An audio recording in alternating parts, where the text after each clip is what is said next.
रात का सन्नाटा घना था। उत्तराखंड के पहाड़ों के बीच बसे एक छोटे से गांव में, जहां हर दिशा में केवल जंगल और अंधेरा था, एक लड़की सुहानी अपने परिवार के साथ रहती थी।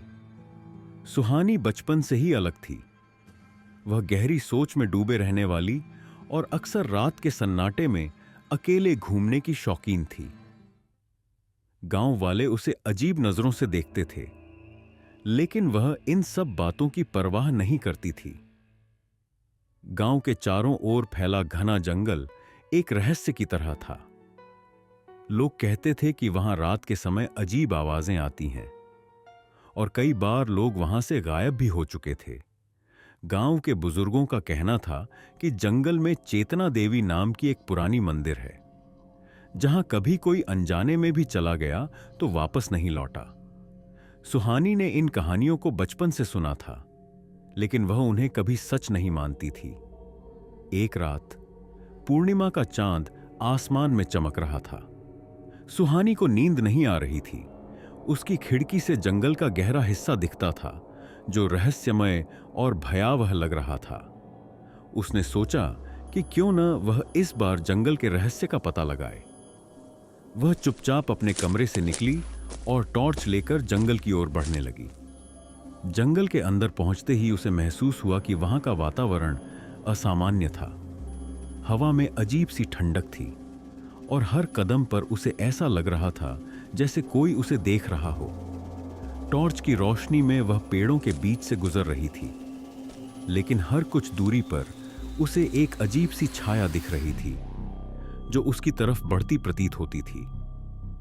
वह इसे अपनी कल्पना मानकर अनदेखा करती रही। घने जंगल के बीच उसे एक टूटी फूटी सीढ़ी दिखाई दी, जो एक पुराने मंदिर की ओर जाती थी। मंदिर के बाहर एक बड़ा सा बरगद का पेड़ था, जिसकी शाखाएं नीचे तक लटकी हुई थीं। जैसे ही उसने मंदिर के गेट को धक्का दिया, एक जोरदार झटका लगा और दरवाजा अपने आप खुल गया। मंदिर के अंदर एक बड़ा सा हॉल था, जहां एक टूटी हुई मूर्ति रखी हुई थी। मूर्ति के पास लाल सिंदूर से बने अजीब निशान थे और दीवारों पर डरावने चित्र बने हुए थे। अचानक उसे ऐसा लगा जैसे किसी ने उसके कंधे पर हाथ रखा हो। वह मुड़ी, लेकिन वहां कोई नहीं था। उसकी टॉर्च की रोशनी अचानक कम होने लगी और मंदिर में अंधेरा छा गया। अब उसकी सांसें तेज हो गई थीं और उसे महसूस हुआ कि वह यहां अकेली नहीं है। वह जल्दी से बाहर भागने लगी, लेकिन जैसे ही वह मंदिर के गेट तक पहुंची, गेट अपने आप बंद हो गया। उसने गेट खोलने की कोशिश की, लेकिन वह हिल भी नहीं रहा था। तभी उसे एक आवाज सुनाई दी, जैसे कोई धीरे धीरे उसके कान में कुछ कह रहा हो।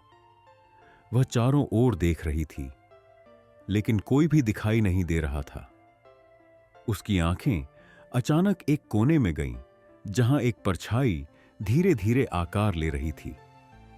वह परछाई इंसानी शक्ल में थी, लेकिन उसका चेहरा अजीब तरह से विकृत था। सुहानी की आंखें डर से चौड़ी हो गईं। परछाई ने धीरे धीरे उसकी ओर बढ़ना शुरू किया। सुहानी ने अपनी पूरी ताकत से गेट को धक्का दिया और आखिरकार वह गेट खोलने में सफल हो गई। सुहानी ने जंगल से बाहर निकलने के लिए दौड़ना शुरू कर दिया, लेकिन जंगल की पगडंडियां उसे भटका रही थीं। उसे ऐसा लग रहा था कि वह बार बार उसी जगह पर वापस आ रही है। उसकी टॉर्च अब पूरी तरह से बंद हो चुकी थी और अंधेरे में उसे केवल अपनी सांसों की आवाज सुनाई दे रही थी। अचानक उसे अपने पीछे किसी के दौड़ने की आवाज सुनाई दी। वह रुक गई और पीछे मुड़ी, लेकिन वहां कोई नहीं था। जब उसने फिर से आगे बढ़ने की कोशिश की, तो उसके पैर किसी चीज में फंस गए।